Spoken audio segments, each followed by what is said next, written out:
بسم الله الرحمن الرحيم إن الحمد لله نحمده ونستعينه ونستغفره ونعوذ بالله من شرور أنفسنا ومن سيئات أعمالنا من يهده الله فلا مضل له ومن يضلل فلا هادي له وأشهد أن لا إله إلا هو لا شريك له وأشهد أن محمدا عبده ورسوله أما بعد. Aujourd'hui, nous allons expliquer la suite, Inch'Allah, de ce Juz al-Jinn, Hizb al-Jinn, pardon, et Juz Tabarak. Donc, c'est la deuxième sourate dans ce Hizb al-Jinn, que nous allons expliquer. Inch'Allah, suratu al-Muzammil. Après avoir fini surat al-Jinn, aujourd'hui, nous entamons surat al-Muzammil, qui veut dire celui qui s'enveloppe. Nous allons voir que al-Muzammil, en fait, quand il y a une shadda sur le zay et le mim, al-Muzammil, a la même signification que la sourate qui la suit, al-Mudaththir, surat al-Mudaththir. Celle-là, lorsque nous allons l'expliquer, il y aura beaucoup de similitudes entre ces deux surahs-là. طيب. Donc Allah subhanahu wa ta'ala, il commence cette première sourate par Ya ayyuhal muzammil qumil layla illa qalila nisfahu aw inqus minhu qalila aw zid alayhi warattilil qur'ana tartila inna sanulqi alayka qawlan thaqila إن ناشئة الليل هي أشد وطئا وأقوم قيلا إن لك في النهار سبحا طويلا واذكر اسم ربك وتبتل إليه تبتيلا. Donc là, dans cette première partie, Inch'Allah, nous allons essayer d'expliquer jusqu'à le verset 10, Inch'Allah. Surat al-Muzammil, celui qui s'enveloppe, c'est une surah mécoise. Donc, ô toi qui t'enveloppe dans ton vêtement, passe la nuit en prière, sauf une petite partie, la moitié, un peu moins ou un peu plus, et récite le Coran lentement et clairement. Nous allons te révéler une parole d'un grand poids. La prière de nuit est plus difficile, mais la récitation du Coran y est meilleure, car tu as dans la journée un temps important à consacrer à tes occupations. Mentionne le nom de ton Seigneur et vous, toi, exclusivement et entièrement à lui. Il est le Seigneur du levant et du couchant. Il n'y a pas de divinité digne d'adoration que lui. Prends donc le pour seul maître. Patiente face à ce qu'ils disent et écarte-toi d'eux sans leur prendre l'appareil. Donc, Surat al-Muzammil, c'est une sourate mécoise, donc qui a été révélée à Mecca, bien sûr, comme cela est connu, et avant l'Hégire. Donc, plusieurs des compagnons et des tabi'in disent que c'est une mécoise. Et Ibn Abbas et Qatada, ils disent c'est une sourate mécoise, sauf deux versets. Wasbir ala ma yaqulun, comme nous allons le voir, et le verset qui est juste après. C'est-à-dire Inna rabbaka ya'lamu annaka taqumu adna min thuluthay al-layli wa nisfahu wa thuluthahu. C'est le dernier verset, le verset 20.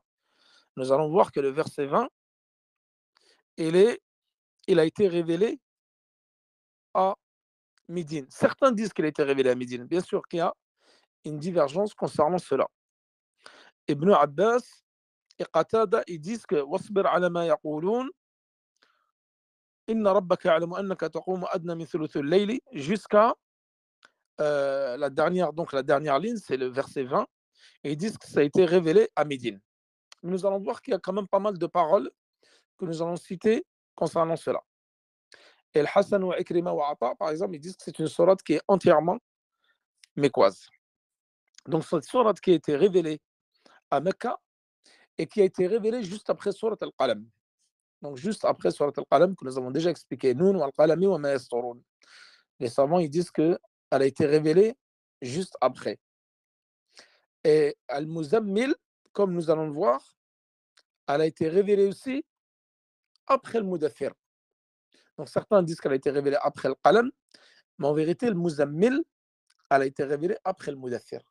Rappelez-vous, la première sourate qui a été révélée au prophète sallallahu alayhi wa sallam à Mecca lorsque Jibril est venu lui apporter la révélation, c'était les 5 premiers versets de sourate Al-Alaq.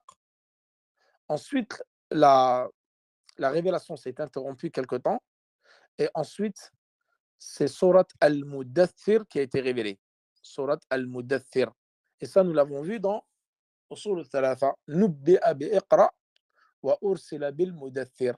Donc, il a reçu la prophétie avec les versets, avec sourate Iqra, et le message avec sourate Al-Mudaththir. Je ne sais pas si on aura le temps avant Ramadan de l'expliquer, ou sinon ça sera après Ramadan, Inch'Allah. Et donc, Al-Muzammil, comme nous allons voir, le contexte permet de connaître que cette sourate a été révélée après le Mudaththir. Pourquoi? Al-Muzammil, tout d'abord, qu'est-ce que cela veut dire? Ça veut dire que c'est celui qui s'enveloppe. Lorsque le prophète sallallahu alayhi wa sallam a reçu la révélation, il était à Mecca, donc il était marié avec Khadija radiyallahu anha, et c'est une chose qui l'a complètement perturbé. Il a eu même très peur pour son âme. Et il est parti voir Khadija radiyallahu anha, il lui a raconté ce qu'il s'est passé. Donc Jibril était descendu lui apporter la révélation. Donc le prophète sallallahu alayhi wa sallam avait vu des choses qu'il n'avait jamais vues auparavant. C'était quelque chose de nouveau pour lui. Et le prophète sallallahu alayhi wa sallam a eu très peur lorsqu'il vit Jibril et qu'il lui ordonna lis. Le prophète sallallahu alayhi wa sallam avait répondu, je ne sais pas lire. Jibril l'avait saisi et l'a serré très fort, jusqu'à presque l'étouffer. Il avait une force indescriptible, incommensurable, comme nous l'avons déjà vu dans Al-Iman bil Malaika. Jibril, qui était l'un des anges les plus imposants, 600 ailes. Et le prophète sallallahu alayhi wa sallam l'a déjà vu 2 fois sous sa vraie forme, c'est-à-dire avec ses 600 ailes qui recouvraient tout l'horizon. Et là, Jibril alayhi salam, il lui a récité donc ces premiers versets de sourate Iqra. Et le prophète sallallahu alayhi wa sallam les récita à son tour. Et lorsqu'il est revenu, tremblotant, en sueur, voir sa femme Khadija, Khadija radiyallahu anha, il a dit enveloppez-moi, enveloppez-moi, zammilouni, zammilouni. Donc d'où est tirée cette sourate, Al-Muzammil, c'est-à-dire celui qui s'est enveloppé donc avec une couverture avec ses vêtements, car ses membres tremblotaient, il tremblait, il avait très peur et la sueur coulait de son front. Et par la suite, après cela, Allah subhanahu wa ta'ala a fait descendre sourate Al-Mudaththir. Et le Mudaththir, c'est également celui qui s'est enveloppé d'un manteau. Donc Al-Muzammil et Al-Mudaththir, ils ont la même signification. Et ça, nous en parlerons donc dans sourate Al-Mudaththir. Donc il l'a précédé dans la révélation et Al-Muzammil, elle est juste après. Et le contexte s'y prête. Donc tout cela, c'était le début de la révélation. Donc Al-Alaq, Al-Muzammil, Al-Mudaththir, c'était les tout débuts de la révélation. Donc là, Allah subhanahu wa ta'ala, il a ordonné au prophète sallallahu alayhi wa sallam de l'adorer uniquement. Donc dans un premier temps, comme nous l'avons déjà vu dans As-Sira al-Nabawiyya, la da'wa, elle a été ordonnée par Allah subhanahu wa ta'ala par étapes. Tout d'abord, comme nous l'avons vu, le prophète sallallahu alayhi wa sallam, au début, il avait reçu l'ordre donc d'adorer Allah subhanahu wa ta'ala uniquement.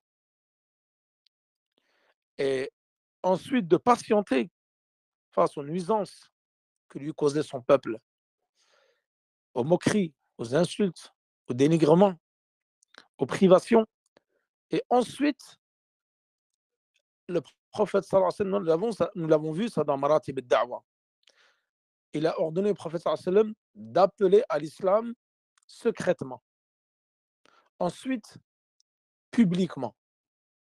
Et à Mecca, il ne lui avait pas ordonné de combattre les mouchriquines, car ils étaient en nombre inférieur et ils n'étaient pas assez puissants.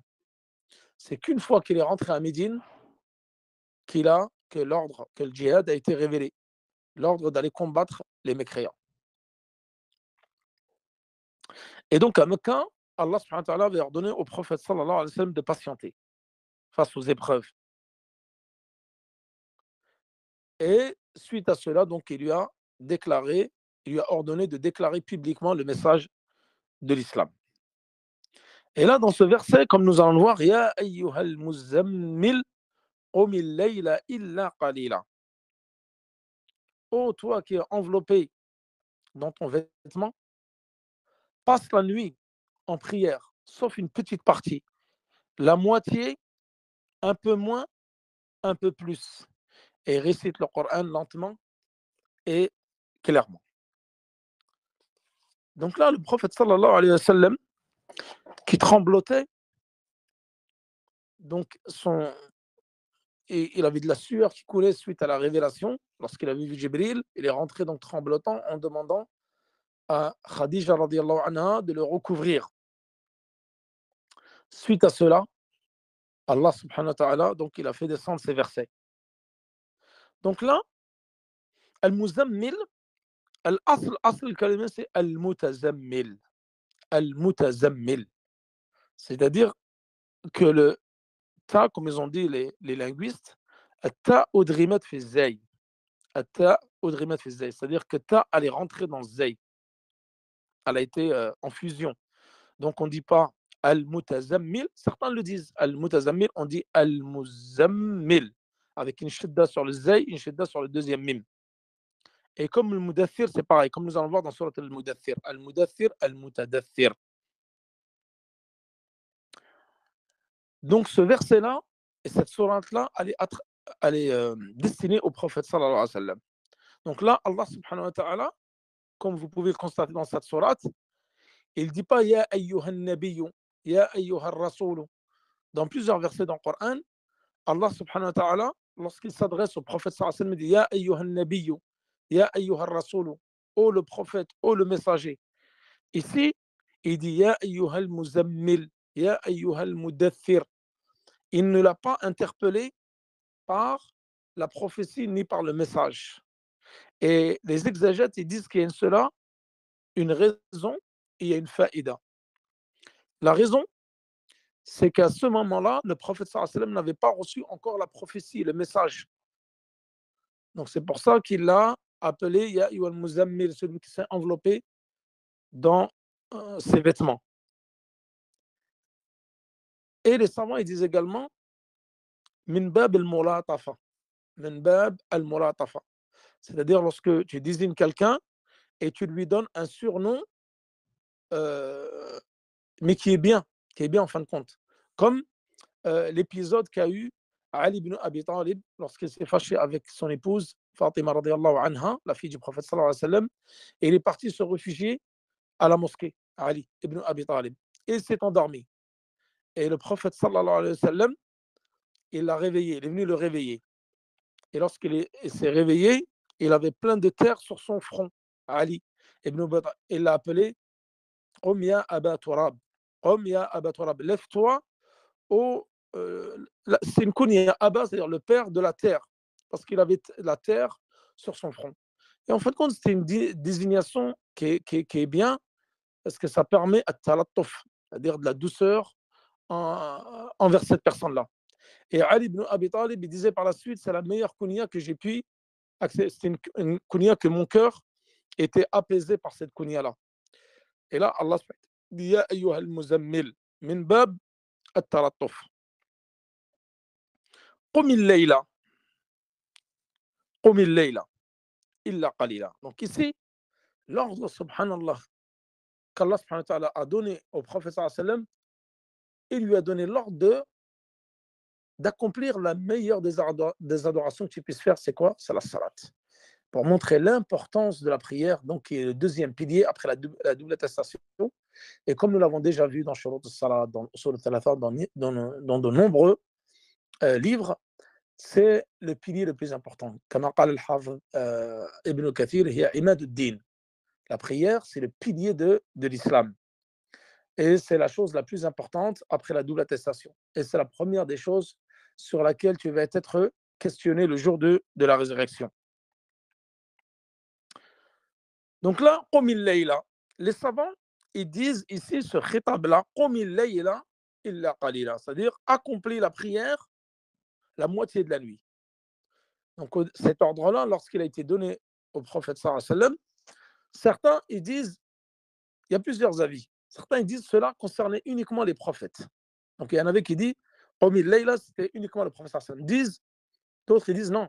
Qumil Layla, al-Qiyam al-Layl, la prière nocturne, c'était pour tous les prophètes. Tous les prophètes se devaient c'est une obligation pour eux de passer une partie de la nuit en prière. Et al-Qawl al-Sahih, comme ils ont dit les exégètes, la vue le plus probant, al-Qawl al-Sahih, c'est que ce verset-là, il est pour le prophète et pour toute la communauté, pour toute la Ummah. C'est-à-dire, même nous, on est concernés par Qiyam al-Layl. Donc au début, quand il a dit Qum al-Layla illa qalila, c'était un ordre pour le prophète et pour les musulmans, pour ses compagnons. Et comme nous allons le voir, les compagnons faisaient le Qiyam al-Layl obligatoirement. Et comme nous allons le voir dans le reste de l'explication de la salat, cet ordre-là a été abrogé. Allah subhanahu wa ta'ala, comme nous allons le voir dans le dernier verset, donc le dernier verset, إن ربك يعلم أنك تقوم أدنى من ثلثي الليل ونصفه وثلثه وطائفة من الذين معك. Et ce verset-là, il est venu abroger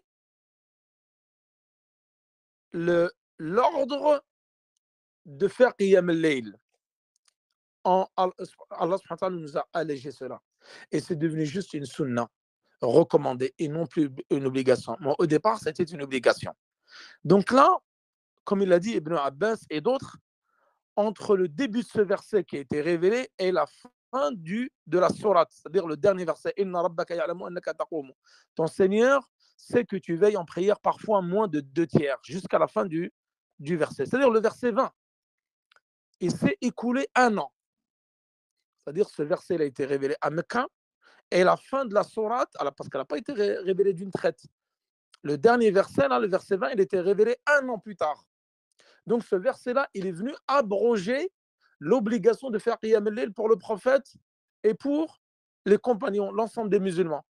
Et donc certains, ceux qui disent qu'il a été révélé à Médine, tu as deux avis. Donc certains, comme il a dit Al-Tha'labi dans son tafsir, et il a dit aussi Ibn Abbas, que ce verset-là, c'est un verset médinois. Mais nous le verrons dans le reste de l'explication que ce verset il est descendu un an après. Donc s'il est descendu un an après, il ne peut pas être révélé à Médine. Parce que le prophète, lorsqu'il a reçu la révélation, il était encore à Mecca. Il est resté 13 ans à Mecca. Et les savants, ils disent, lorsqu'un ordre est donné au prophète sallallahu alayhi wa sallam, cet ordre-là, ça rentre dans usul al-fiqh. Ça rentre dans les fondements de la jurisprudence. Pour ça, c'est important d'étudier cette science-là pour comprendre ensuite les textes. En étudiant usul al-fiqh, ça te permet de comprendre les textes, le Coran ou la Sunna. Cet ordre-là qui a été donné, c'est un ordre général et non spécifique au prophète sallallahu alayhi wa sallam.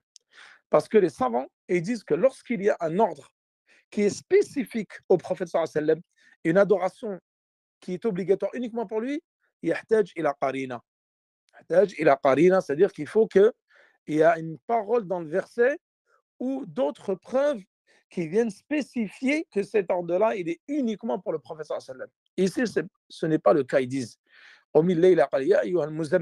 et certes, le verset s'adresse au prophète sallallahu alayhi wa sallam, comme tout verset dans le Coran qui s'adresse au prophète sallallahu alayhi wa sallam, et ils disent que cela est global pour toute la communauté, pour toute la Ummah du prophète sallallahu alayhi wa sallam, sauf lorsqu'il y a une preuve qui vient spécifier. On appelle ça le khitab al-am, général. وإذا أتت قرينة وخصصت العام فهنا يكون الخطاب إلا للنبي صلى الله عليه وسلم. C'est-à-dire s'il y a un texte général, ensuite il y a une preuve ou un autre texte qui vient spécifique, c'est uniquement pour le prophète, alors cela, on va dire c'est uniquement pour le prophète, ça ne nous concerne pas. Mais ce verset-là, il concerne le prophète sallallahu alayhi wa sallam et les compagnons, puisque eux, les compagnons, lorsque ce verset était descendu, faisaient Qiyam al-Layl obligatoirement avec lui, ils disent pendant un an. Ensuite, comme nous allons le voir, lorsque nous allons finir la sourate, que ceci a été abrogé. Donc l'obligation de faire Qiyam al-Layl a été abrogée. Donc là, il lui a donné le plus bel ordre que tu puisses recevoir, c'est l'ordre d'accomplir la prière, donc qui est le deuxième pilier le plus important de l'islam. Donc là, il lui a dit, nisfahu, qumil layla. Donc, prie la prière de la nuit, car c'est la meilleure des prières que tu puisses faire, c'est la prière de la nuit, comme jaa fi al-hadith. Nisfahu, c'est-à-dire prie la moitié de la nuit. La moitié de la nuit, donc la nuit, elle commence au Maghreb jusqu'au Fajr. Donc, admettons par exemple, le Maghreb, il est à 18h. Le Fajr, il est à 6h du matin. Donc, vous avez combien entre 18h et 6h? Vous avez 12 heures. Vous coupez la nuit en deux, donc ça fait 12 heures, tu divises, ça fait 6. Donc, tu rajoutes 6 plus 6, ça fait 12, donc minuit. Donc, la moitié de la nuit, c'est minuit. Donc, comme il est là, n'est-ce pas, c'est-à-dire la moitié de la nuit, de minuit à 6 heures du matin, de faire Qiyam al-Layl. Awin qosminhu qalila, c'est-à-dire ou le dernier tiers de la nuit. C'est-à-dire baisse un petit peu dans le Qiyam. C'est-à-dire moins de la moitié, c'est-à-dire un tiers. Ou zid alayhi, ou rajoute un peu plus que la moitié. Warattil al-Qur'ana tartila. D'ailleurs, il y a de nombreux hadiths qui viennent affirmer euh, l'importance de Qiyam al-Layl, car le prophète sallallahu alayhi wa sallam faisait Qiyam al-Layl. Nous allons voir, même après l'allègement de cela, il faisait Qiyam al-Layl jusqu'à qu'il soit mort, le prophète sallallahu alayhi wa sallam. Et il restait longtemps debout en prière jusqu'à que la plante de ses pieds, jusqu'à qu'il saigne de ses pieds, parce qu'il restait longtemps. Aïcha radiyallahu anha, elle disait, tu continues de prier alors que ton Seigneur t'a pardonné tes péchés antérieurs et ultérieurs. Et le prophète sallallahu alayhi wa sallam lui a rétorqué, ne suis-je pas un serviteur reconnaissant? Ala akunu abdan shakura, ou lastu abdan shakura. Ne suis-je pas un serviteur reconnaissant? Car Allah subhanahu wa ta'ala, donc il a honoré de l'islam, il a honoré du message de la prophétie, il lui a accordé son vaste paradis. Donc, par reconnaissance, le prophète sallallahu alayhi wa sallam accomplissait la prière de la nuit, donc toute sa vie jusqu'à sa mort. طيب. ورتل القرآن ترتيلا. Et lit le Coran lentement et clairement. Donc ce verset-là, il montre l'importance de réciter le Coran doucement. On a questionné Aïcha radiyallahu anha et également Anas comment le prophète sallallahu alayhi wa sallam récitait. Hafsa radiyallahu anha, elle disait avant cela, كان رسول الله صلى الله عليه وسلم يقرأ السورة فيرتلها. Il récitait la sourate, يرتلها, c'est-à-dire qu'il la récitait doucement, clairement. Et عن أنس أنه سئل كيف كانت قراءة رسول الله صلى الله عليه وسلم فقال كانت مدا, c'est-à-dire qu'il allongeait les versets. Il récitait verset après verset. Et Salama également, elle disait, le prophète sallallahu alayhi wa sallam, lorsqu'il lisait, كان يقطع قراءته آية آية. بسم الله الرحمن الرحيم الحمد لله رب العالمين الرحمن الرحيم. هكذا. Donc Allah subhanahu wa ta'ala lui a ordonné de réciter le Coran بالترتيل, doucement et sûrement. Et le prophète sallallahu alayhi wa sallam disait, كما جاء عن البراء بن العازب رضي الله عنه أن الرسول صلى الله عليه وسلم قال زينوا أصواتكم بالقرآن. Embellissez vos voix avec la récitation du Coran. Et dans le hadith d'Abi Huraira également, قال النبي صلى الله عليه وسلم أو قال رسول الله صلى الله عليه وسلم ليس منا من لم يتغنى بالقرآن. Il ne fait pas partie de nous celui qui n'embellit pas ou qui ne... Ici, le chanter, c'est-à-dire embellir sa voix avec le Coran. Donc, c'est important quand tu récites le Coran d'embellir ta voix avec le Coran, de réciter le mieux que tu peux. Donc, c'est important de connaître les règles du tajwid et de faire des efforts pour améliorer ta voix et réciter de la plus belle des façons le Coran que tu peux. Et le prophète sallallahu alayhi wa sallam aimait, parfois il demandait à Ubay, parfois il demandait à Abdullah ibn Mas'ud de réciter le Coran, car il aimait entendre la récitation des compagnons. Et donc, c'est bien de lire doucement le Coran et clairement. Ne pas lire vite et se précipiter, hacher les mots, etc. Tu dois donner un respect au Coran. Comme certains, on le voit par exemple dans Tarawih, Wallahu musta'an, ils récitent à une allure très vite. Donc ils ne respectent pas le Coran, ils ne lui donnent pas son haqq, ils ne font pas ahkam tajwid, ils ne se posent pas après chaque verset, etc. Ce n'était pas comme ça la lecture du professeur Sallam. Le professeur Sallam disait doucement, verset après verset. Et عن عبد الله بن عمرو عن النبي صلى الله عليه وسلم قال يقال لصاحب القرآن اقرأ وارتقي ورتل كما كنت ترتل في الدنيا فإن منزلتك عند آخر آية تقرأها فإن منزلتك عفوا عند آخر آية تقرأها. Donc ce hadith-là, qui est rapporté par Abi Daoud ou Tirmidhi, wa Sahaha al-Albani. Donc d'après Abdullah ibn Amr qui dit, le professeur dit, on dira le jour de la résurrection à celui Sahib al-Qur'an. C'est qui Sahib al-Qur'an? C'est celui, comme nous avons vu dans Surat al-Mulk, les Sahibiha, Surat al-Mulk, c'est lui qui la récite tous les soirs. Elle va le protéger de l'enfer, elle va le protéger du châtiment de la tombe. Là, c'est le Coran, c'est pareil. C'est celui qui a l'habitude de lire le Coran tous les jours. Tous les jours, il récite le Coran, pas uniquement pendant le Ramadan. Tu as des gens, ils ouvrent le Coran uniquement pendant le Ramadan. Et toute l'année, le Coran, il ne le connaît pas. Il peut rester 10 heures sur les réseaux sociaux, 20 heures sur son téléphone, du Tarawih jusqu'au Fajr sur les réseaux sociaux. Son cœur, il est tranquille, il est apaisé. Mais pour lui, c'est lourd de mettre le Coran dans ses mains. Ça, c'est vraiment un signe d'une maladie du cœur très grave. Le Coran, ce n'est pas uniquement pendant le Ramadan. La mosquée, ce n'est pas uniquement pendant le Ramadan. Tu vois, les mosquées, bon, alhamdoulilah, ça fait toujours plaisir. Les mosquées, elles sont pleines pendant le Ramadan, comme nous le voyons chaque année. Mais malheureusement, après Ramadan, elles sont complètement désertes. Les gens, on dirait, ils ne connaissent Allah subhanahu wa ta'ala que pendant le Ramadan. Et ils connaissent le Coran que pendant le Ramadan. Donc, yuqalu li sahib al-Qur'an, on dira à celui qui lisait beaucoup le Coran, qui était tous les jours son cœur, il vibrait avec le Coran. Iqra wartaqi, lis et élève-toi. Irtaqi, élève-toi avec la lecture du Coran, warattil. Donc récite doucement et clairement. Kama kunta turattilu fi dunya, comme tu récitais dans cette vie-là.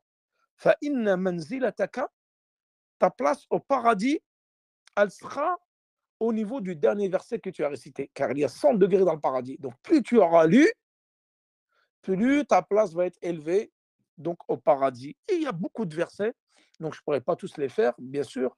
Beaucoup de preuves dans le Coran, dans la Sunna, sur l'importance de lire le Coran. Ça, il y a des livres même qui ont été écrits, comme le livre de l'imam al-Nawawi, Adab Hamalat al-Quran. Adab Hamalat al-Quran, ou Adab Hamalati al-Quran. C'est un très, très, très bon livre qui parle en fin de compte du comportement de celui qui a mémorisé le Coran. Le comportement des gens qui ont les mémorisateurs du Coran. Quel comportement ils doivent avoir. Et ça doit être un exemple pour les gens. Et celui qui a mémorisé le Coran, subhanallah, qui porte dans son cœur la parole d'Allah subhanahu wa ta'ala, et se doit d'avoir un comportement exemplaire. Car il possède en lui la parole d'Allah subhanahu wa ta'ala dans son cœur. Il l'a mémorisé. Donc il ne peut pas se comporter dehors comme un voyou, comme un quelqu'un qui est mal éduqué, avoir des propos grossiers, insultants, etc. Non. Ça, j'espère qu'un jour, Inch'Allah, si Allah le permet, nous aurons l'occasion de lire ce livre et de l'expliquer, qui est un très très beau livre, Adab Hamalat al-Quran, de l'imam al-Nawawi. Un comportement à avoir avec la parole d'Allah, un comportement à avoir lorsque tu as mémorisé le Coran. قال سنلقي عليك قولا ثقيلا. Nous allons te révéler une parole d'un grand poids. قولا ثقيلا ici, c'est quoi? C'est la parole d'Allah subhanahu wa ta'ala. Car la parole d'Allah subhanahu wa ta'ala, elle est très lourde. قولا ثقيلا. Et comme il l'a dit Ibn Jarir al-Tabari, قولا ثقيلا ici, أي العمل به. C'est-à-dire le fait de mettre en pratique le Coran, c'est thaqil, c'est lourd. C'est lourd pour l'âme. Donc, al-amalu bil-Qur'an, thaqil. Et certains ont dit, les deux sens sont vrais. La parole d'Allah subhanahu wa ta'ala est lourde et la mise en pratique est également lourde. Et c'est une grande responsabilité que de mettre en pratique le Coran. Inna nashi'ata al-layli hiya ashaddu wat'an wa aqwa muqila. An-Nashi'a ici, comme nous allons l'expliquer, elle a plusieurs significations. Il dit la prière de la nuit est plus difficile, mais la récitation du Coran est meilleure, car tu as dans la journée un temps important à consacrer à tes occupations. Vous me dites, Inch'Allah, si ça fait long, hein, parce que là, chez nous, ça va être bientôt le Maghreb. Je vais rajouter encore, on va essayer d'avancer, Inch'Allah. Nashi'a, les savants ici, ils ont donné plusieurs significations. Nashi'at al-layli. Nashi'at al-layli, ils ont dit, c'est le début de la nuit. Le début de la nuit. Ils disaient qu'il y avait des compagnons, parce que quand ils ont entendu ce verset, Inna nashi'at al-layli hiya ashaddu wat'an wa aqwa muqila. C'est-à-dire elle est plus difficile, mais la récitation y est meilleure. Donc certains, comme Ali ibn Abi Talib et d'autres compagnons, avaient prié entre le Maghreb et l'Isha. Car le début de la nuit, c'est le Maghreb. Et comme ils voyaient que la prière, elle était meilleure, eux, ils priaient entre le Maghreb et l'Isha. Et comme nous allons voir que la meilleure des prières, c'est la prière nocturne.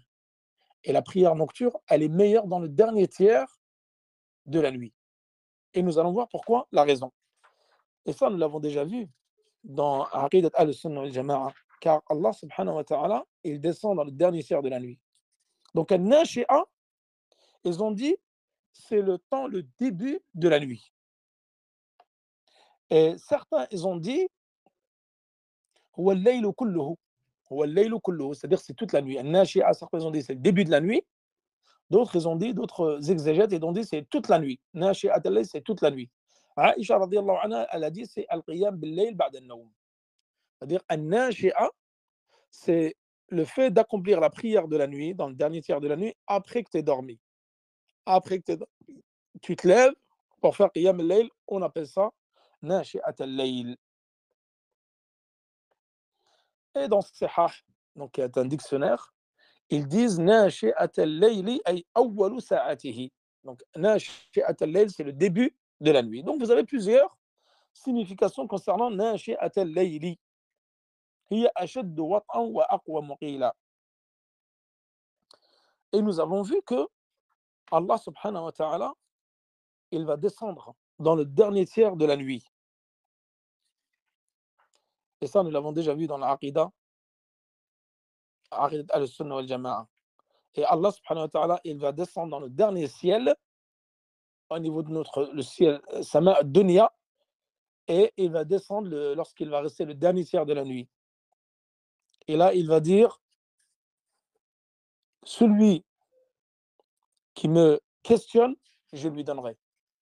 Celui qui m'invoquerait, je lui exaucerai ses invocations. Et celui qui me demande pardon, je lui demanderai et je lui donnerai mon pardon. Je lui pardonnerai. Donc c'est pour ça que les savants disent que c'est important pour celui qui veut faire Qiyam al-Layl de le faire dans le dernier tiers de la nuit. Donc juste avant le Fajr. Tu divises la nuit en 3. Donc si le Maghrib est à 18h, le Fajr est à 6h, tu la divises par 3. Donc c'est-à-dire ça ferait 12 heures divisé par 3. Donc ça ferait les 4 dernières heures. C'est-à-dire à partir de 2h du matin. De 2h du matin à 6h du matin, c'est ça le dernier tiers de la nuit. C'est le meilleur temps pour faire Qiyam al-Layl, car Allah subhanahu wa ta'ala descend dans cette période de la nuit, au dernier ciel, et il appelle son serviteur. Man yad'ouni astajib lahu, man yas'aluni fa'utiyahu. Celui qui m'invoque, j'exaucerai ses invocations. Celui qui me demande, je lui donnerai. Et celui qui me demande pardon, je le pardonnerai. Donc ça, c'est important de veiller, de prier, pardon, dans ce dernier tiers de la nuit. واذكر اسم ربك وتبتل إليه تبتيلا.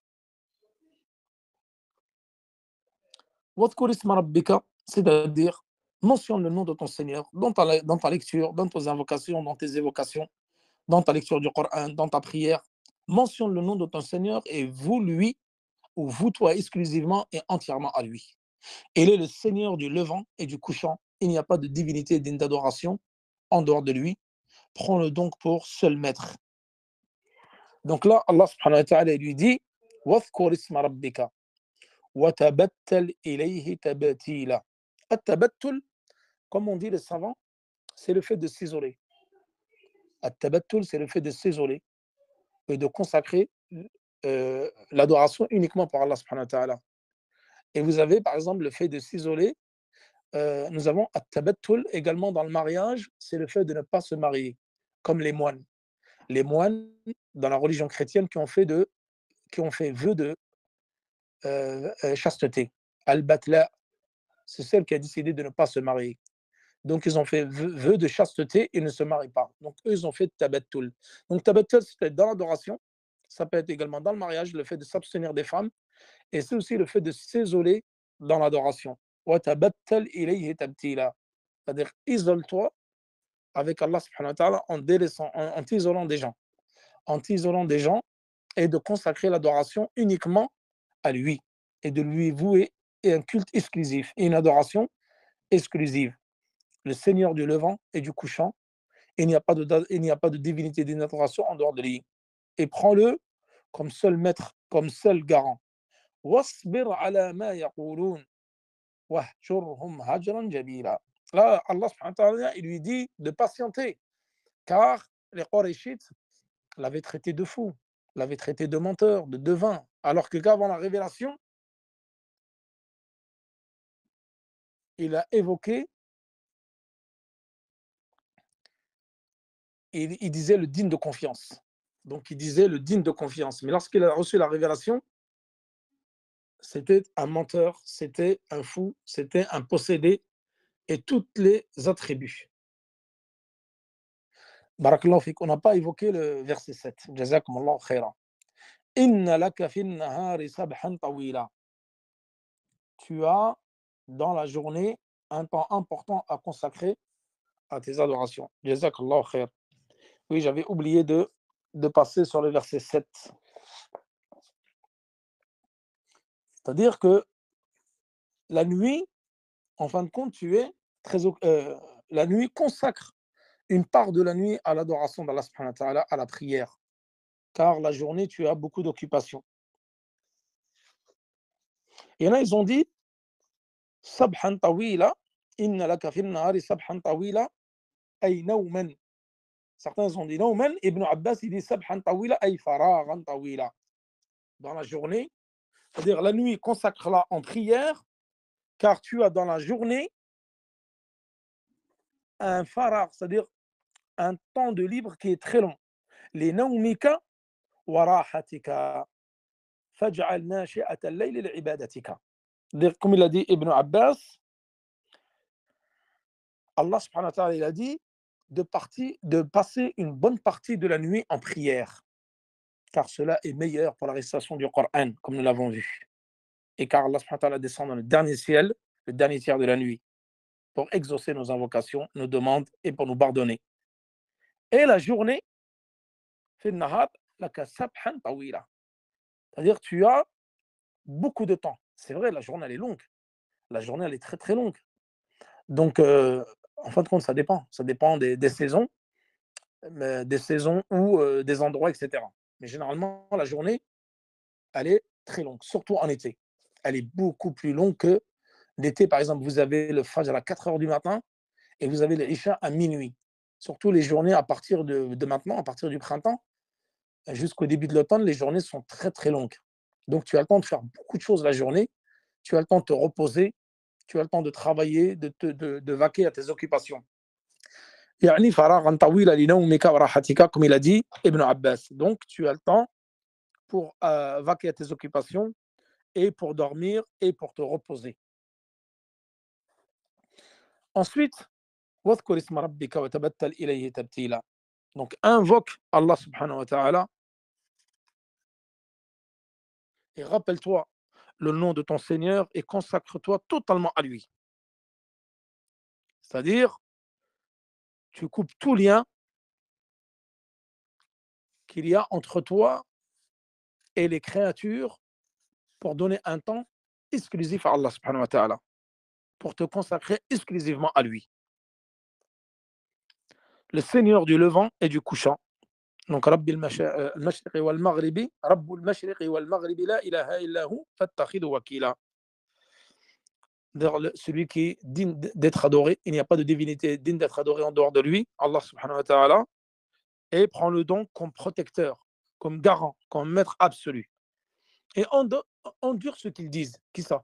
Les Qurayshites qui insultaient le prophète sallam, qui se moquaient de lui, qui lui ont fait subir beaucoup d'épreuves jusqu'à vouloir le tuer avant qu'il puisse faire la hijra avec Abu Bakr as-Siddiq. Et écarte-toi d'eux.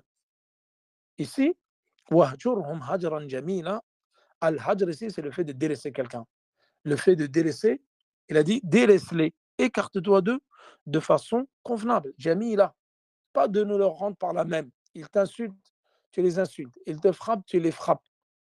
Tu te défends, bien sûr, si quelqu'un t'agresse, mais si quelqu'un t'insulte, alors réponds-lui par la meilleure et écarte-toi d'eux.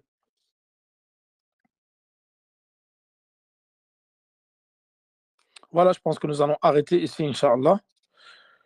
Et là, ensuite, Allah subhanahu wa ta'ala dit وَذَرْنِ وَالْمُكَذِّبِينَ أُولَى النَّعْمَةِ وَمَهِّلْهُمْ قَلِيلًا. Donc là, demain, à partir de demain, je ne sais pas, demain c'est la nuit du 27, peut-être que demain, nous allons faire une pause et on reprendra pour la nuit du 28, Inch'Allah, en essayant de finir la sourate. Si on n'a pas fini, nous la finirons la nuit du 29, Inch'Allah. Et pour le Mudathir, on la laissera pour plus tard, Inch'Allah. وصلى الله على نبينا محمد وعلى آله وصحبه وسلم والله تعالى أعلى وأعلم والسلام عليكم ورحمة الله وبركاته.